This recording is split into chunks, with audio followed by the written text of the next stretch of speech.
Beca Andrade, Olimpíadas e a Bíblia. Fica até o final desse vídeo, porque esse conteúdo vale ouro. Queridos, sei que muitos de vocês estão acompanhando de alguma forma as Olimpíadas, nem que seja por meio de notícias nas redes sociais, pois no momento só se fala nisso. E alguém que se destacou bastante nessa Olimpíada é a Rebeca Andrade. Fica até o final que falarei mais dela no final desse vídeo. Vocês sabiam que desde antes de Cristo vir ao mundo como homem, as Olimpíadas já existiam? Por volta do ano 776 a.C., ocorreu a primeira Olimpíada. Esses tipos de competições era algo comum na época de Cristo, e o apóstolo Paulo, por muitas vezes, citou o atletismo daquela época em passagens na Bíblia. E é com base em uma dessas passagens que iremos refletir. Leiam comigo 1 Coríntios, no capítulo 9, do versículo 24 e 25. Vocês não sabem que numa corrida todos competem, mas apenas um ganha o prêmio? Portanto, corram para vencer. O atleta precisa ser disciplinado sob todos os aspectos. Ele se esforça para ganhar um prêmio perecível. Nós, porém, o fazemos para ganhar um prêmio eterno. Queridos, a cidade de Corinto, onde Paulo destinou esta carta, era a cidade dos Jogos Bienais Istímicos, que naquela época só perdiam em importância para os Jogos Olímpicos. Note que Paulo cita aqui no final do versículo 25 a coroa corruptível. A coroa corruptível, que ele cita aqui, era uma coroa de ramos e folhas que os vencedores de uma competição de atletismo geralmente ganhavam na época e que murchavam muito rapidamente. E note que no versículo 25, Paulo cita que esses atletas se esforçavam muito para receber essa coroa, que rapidamente se desmanchava. Como disse no início desse vídeo, alguém que se destacou muito nessa Olimpíada foi a brasileira Rebeca Andrade. Uma medalha de ouro, 2 medalhas de prata e um bronze nessa Olimpíada de 2024. Competição, entrando para a história do Brasil e mundial. Em uma breve pesquisa que eu fiz sobre a rotina de treinos da Rebeca Andrade, ela treina, em média, de 7 a 8 horas por dia, 6 vezes por semana.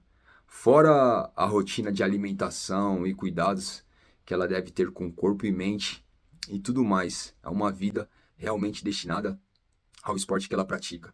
Um grande esforço para chegar onde ela chegou.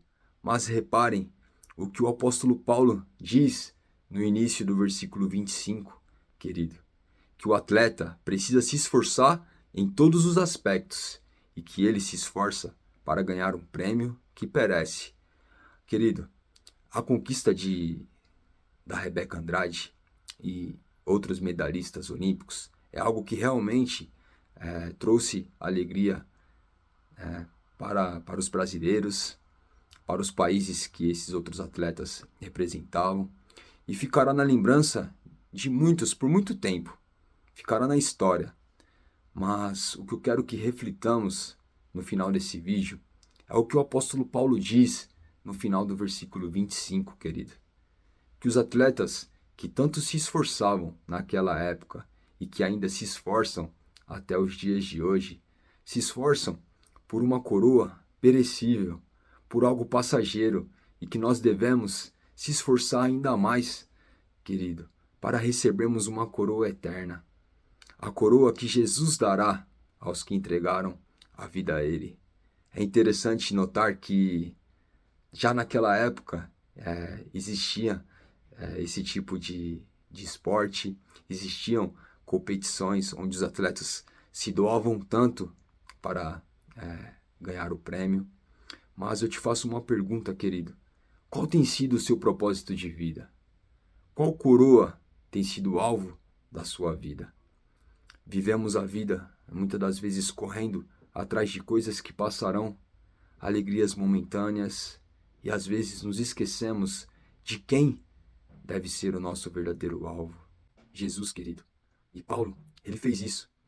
Não é à toa que ele fala, o que ele fala no final dessa passagem. Querido, durante 14 anos, ele viajou quase 15 mil quilômetros para pregar o Evangelho, ao ponto de dizer esse maravilhoso versículo que eu quero que vocês acompanhem comigo, Filipenses 1, versículo 21. Porque para mim o viver é Cristo e o morrer é lucro. E realmente foi assim para o apóstolo Paulo, querido.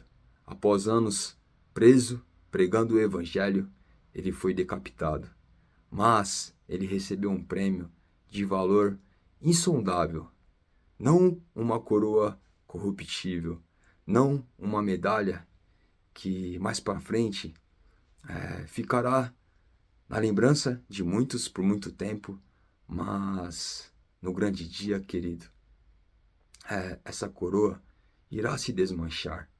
E a coroa que não desmancha, querido, a vida eterna, uma coroa, querido, que somente Jesus Cristo pode te dar, por meio da graça, por meio daquilo que ele fez na cruz, entregando a vida dele no Calvário, pagando um preço pelos nossos pecados, um preço que nenhum de nós poderíamos ter pago, que nada que nós façamos nesse mundo pagará o preço daquilo que Cristo fez. Mas pense nisso, querido. Qual tem sido o alvo da sua vida? Para muitos atletas, para esses atletas, eles realmente se doam para conquistar aquele prêmio. Mas para que você tem se doado? Será que é para o seu trabalho, para a sua família, para o seu relacionamento? Está correndo atrás do dinheiro, da felicidade? Mas, querido, não que você não possa trabalhar, não possa constituir uma família, mas coloque Jesus Cristo à frente de tudo isso. Que a vida eterna seja o bem mais valioso que você busca. Que assim como esses atletas doam a sua vida para ganhar um prêmio, e daqui a pouco eles vão começar a treinar novamente para daqui a 4 anos, mas que você também, querido, se esforce, olhe para Jesus, entregue sua vida a Ele, se arrependa dos seus pecados e receba, querido, não uma coroa corruptível, não uma medalha que um dia ficará somente na lembrança, mas aquilo que é eterno, que só Cristo pode te dar, o perdão dos seus pecados e a vida eterna. Só Cristo pode te dar isso, querido. Como diz João 14,6, eu sou o caminho, a verdade e a vida. Ninguém vem ao Pai a não ser por mim. Que você conquiste esse grande prêmio, essa coroa, querido. Não por meio das suas obras, mas por meio da fé, por meio da graça, por meio daquilo que Cristo fez na cruz. Basta crer nele, se arrepender dos seus pecados, entregar a vida a Ele. E Ele está disposto, querido, não somente a te perdoar, mas a te purificar e a te dar a vida eterna. Deus te abençoe.